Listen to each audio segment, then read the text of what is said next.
What's good, YouTube? In this video, we'll be taking a look at how to mute your voice on the AI call translator for the Samsung Galaxy S26 Ultra. This will work for the S26 Ultra, S26, and the S26 Plus as well. If you like this kind of content or find this kind of content helpful, leave a message down below. Don't forget to subscribe, and thanks for watching. So if you want to turn on and mute your voice on the AI translate for calls on your S26 where the other person can only hear the translated call.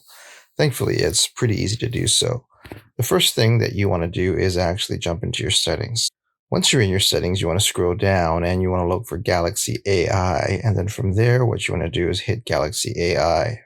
From there, what you want to do is scroll down and you want to hit Call Assist. And then from there, what you want to do is hit Mute My Voice, which will mute the other person, the voice on the other line for the other person. And there you have it, everyone. Just a quick tip on how to mute your own voice for the Samsung Galaxy S26 series of phones on the AI Live Translate. If you like this kind of content or find this kind of content helpful, leave a message down below. Don't forget to subscribe, and thanks for watching.